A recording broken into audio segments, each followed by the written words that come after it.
I'm going to show you 4 pictures. One is random. The other 3 clearly aren't. Take a second. See if you can spot the random one. I don't think this is difficult. The random one stands out immediately. The other 3 have obvious structure. Now let's ask a computer. There's a standard way to measure this. It's called correlation. One number that's supposed to tell you whether 2 things are related. Run it on all 4. 0, 0, 0, 0. According to correlation, these 4 pictures are equally unrelated. Either we've just discovered a terrible statistic, or we've misunderstood what that statistic was designed to measure. Before we go further, let's be clear about what these pictures actually are. Every dot is one measurement of 2 things at once. Think of a car. How fast it was going. That goes across the bottom. How much fuel it used. That goes up the side. 1 drive, 1 dot. A few hundred drives and you've got a picture. That's all any of these are. Piles of dots, each one holding 2 numbers.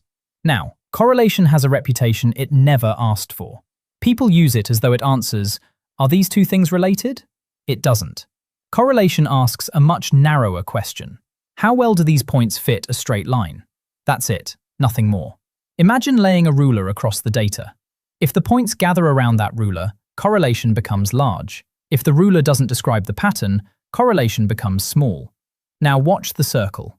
For every point pulling upward, another pulls downward. The best straight line through the data is simply flat.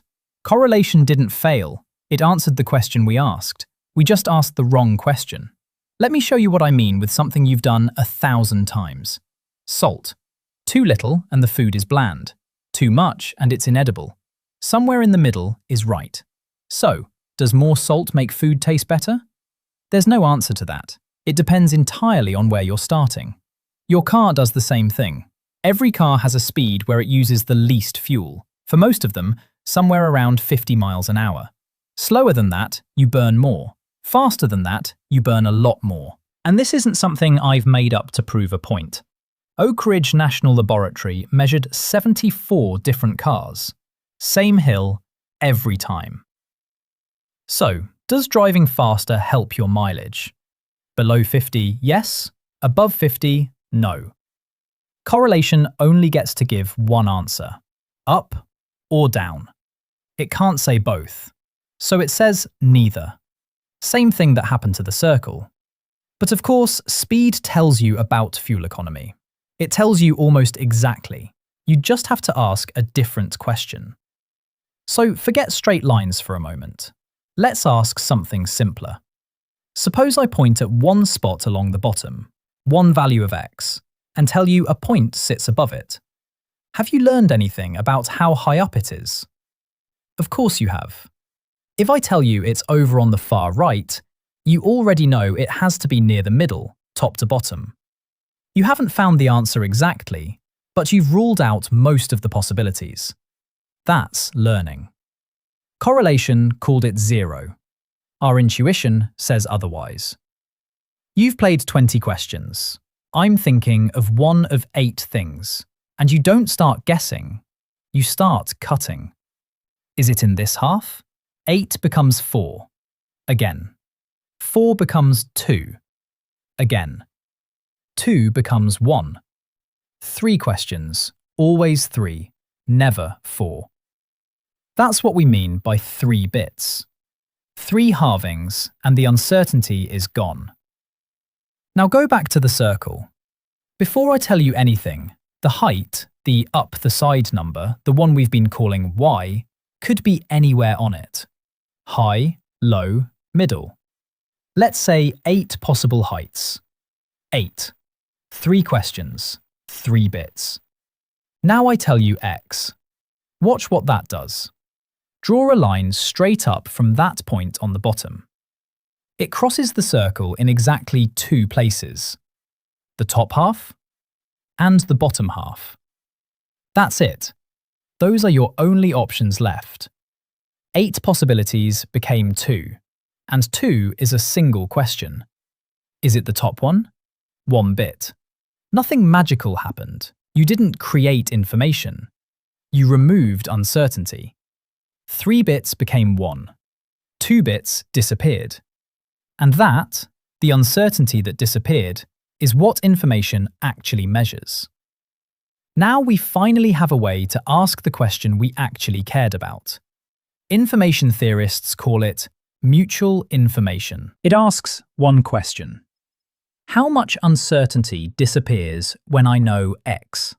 Not, is the relationship a straight line? Not, is it increasing? Just, did I actually learn anything? So let's go back to our 4 pictures. Random noise? Almost nothing. Knowing X tells you essentially nothing about Y. The circle? Much more. The crossing lines? More again. And the U-shaped one, the parabola? Even more. Same points, same data. Correlation said they all looked like random noise. Mutual information separates them immediately because it is answering a different question. Now here's my favorite part. Let's add a 5th picture. A beautiful, clean, straight line. Correlation loves it. Almost perfect. But its mutual information is actually lower than the parabolas. The 2 methods don't just disagree, they rank the pictures differently. And mutual information is right. On the parabola, knowing X almost tells you Y. On the noisy straight line, you can only estimate. The line is straighter. The parabola teaches you more.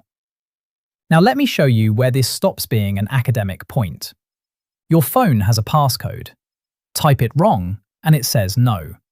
But imagine a lock that checks your digits one at a time and stops the moment it hits a wrong one. Get the first digit wrong, and it says no almost instantly. Get the first 3 right, and it takes a fraction longer to say no. It's still refusing you. It's still saying no. But the time it takes is leaking how close you got. You don't have to break that lock. You just have to be patient and watch the clock. That's called a side channel. And the question a security researcher has to ask is the one we've been asking all along. Does this tell me anything about that? Same question, same measure. So where does that leave us? Correlation asks, how straight is the relationship? Mutual information asks, did I actually learn anything? Those sound similar.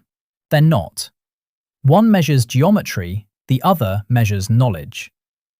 Sometimes they agree. Sometimes they completely disagree. And when they disagree, asking the right question matters more than choosing the right formula. Shannon didn't stop at measuring information. He asked a harder question. If information can be measured, what is the maximum amount that can ever pass through a noisy channel? That's where we're going next.